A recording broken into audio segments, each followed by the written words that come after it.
Welcome back. I gotta put this in the ether as always. All right. When you look at the things that we do and you ask the question, why do we do this? Right. Like ceremonies, like wedding ceremonies, right? Like why do we do this? People never ever find a solution, find the question, why do we do this? Right? Wedding ceremony, for example.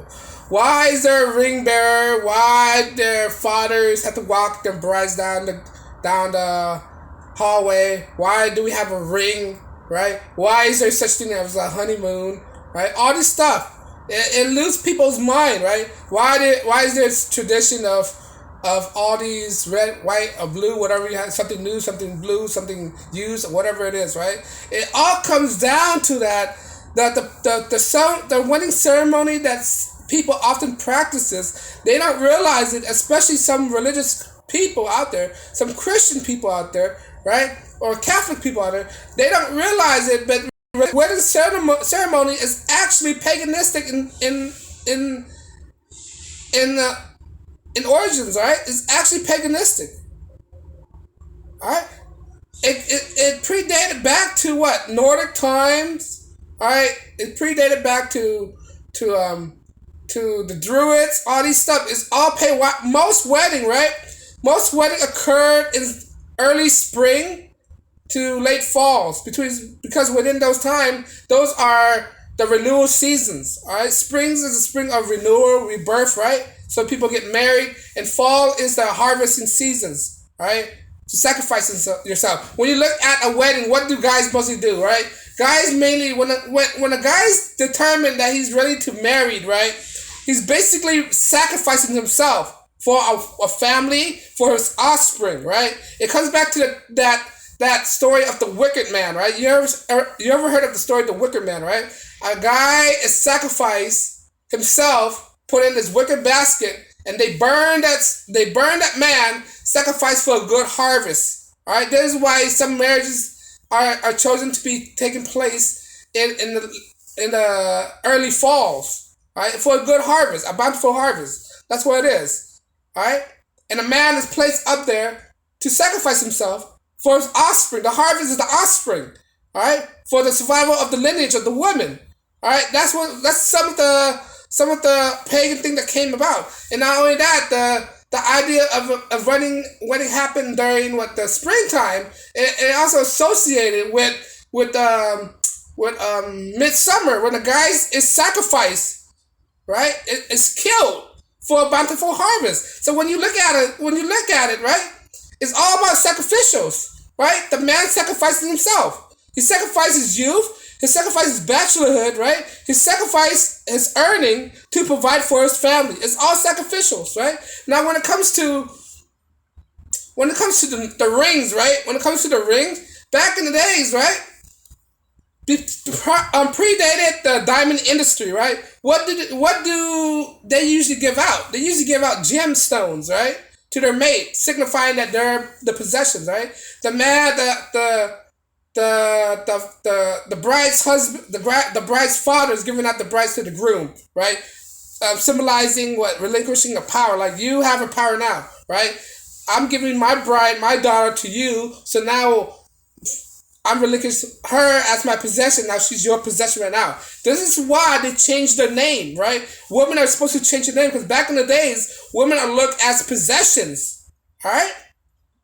Possession, meaning if you don't get your woman straight, right? If this is why a lot of I don't say it abuse, right? If you don't get your woman straight, right, the court or the village will come after you, because it's a guy's responsibility to put his wife in order. All right? If his wife's not in order, they're gonna punch the man. All right? That's why the man has to be dominant over the wives. So it all comes down to all these traditions, right? All these traditions, all these habits that we fail to recognize, we fail to understand back in prior time, and this is why when the bride's father give out the man, the woman's supposed to take on the man's last name, because it's symbolized as his possessions, right? I hate to say it, right? I hate to say it. This is why women are so so hate the idea of taking another's man. They don't want to be looked at themselves as objects. They don't want to look at themselves as possessions, right? Because of modern day feminism. But the reason why because it shows ownership. If a guy don't keep it, because women, if you don't properly handle your woman, they will run amok. They will cause havoc in their village or in the world, right? They will all these things because the man failed to put their woman in line. Right? A guy had to put the woman in line, put the woman in check. If she don't, she can bring the responsibility onto her husband. And then her husband had to take up the grunt of the work, have to take the punishment. Because the woman will cause the havoc in their relationships. Right? Now, back in the days, when it comes to the honeymoon, right? When it comes to honeymoon, a honeymoon came from the tradition, back in the... I heard some Scandinavian, right? Something like that, right? Where the husband or the guy kidnapped the grooms, kidnaps the brides, right? And go in hiding, right? That's what honeymoon is. It's basically, that's why when you see people go on the honeymoon, right? They get away from the family, get away from the friends, go on a distant relationship, right? And then they go hide for a while, then they come back, right? And then those honeymoons supposed to signify as their time to consummate their love, their only time to live out their relationship, right? Bond more before they have to settle down, having the kids and starting a family. It's to encourage more debauchery in their lifestyle. That's what it is. That's why people often fornicate in their honeymoon. That's why they go to all these lavish trips. That's why some of them go to all these swingers clubs, swingers vacation, or whatever it is, right? They go to this heatiness vacations, right? They take on a cruise, right? And then they fornicate. Do all these debaucherous things, right? All right, they hide for a minute. Honeymoon. Not only that, the term honeymoon comes from, I think, from Middle East, about a groom drinking some kind of liquors, right? That's infused with honey, right? That infused with honey, and the guys drink it, and it's supposed to make them hallucinate or something like that, right? I'm not sure, but don't take my word on it. That's why I get my understanding. But you guys can do your own research on that, right? Not only that, back to the part where the guy kidnapped the wives, right? As soon as in Scandinavian tradition, right? The guy, or some kind of tradition I heard, right? Is that a guy kidnaps the bride, go in hiding. Not only that, he takes a friend of his to protect him from the family. Like if the bride's dad actually find him again, right? Because he's actually kidnapping the bride, his bride, right? So when he kidnapped his bride, he bring a good friend of him to have his back, to be his wingman, to protect him if something goes down. That's why we have this term of the best man. Get it? The best man at the wedding. Now, why do that guy have a best man at the wedding, right? It comes from these tradition back then when they go around kidnapping women and go in hiding, and his wingman is supposed to provide safety from the bride's family so he can protect them. All right? That's where all these things comes from. All these traditions, they have roots. Right? It has pagan roots, right? Because giving out diamonds, what are diamonds, right? What are diamonds? Diamonds are crystal, right? Now what do Christians don't believe? Christians do not believe in New Age things like crystals, right? When you look at the Christians are not supposed to have crystals in their house, right?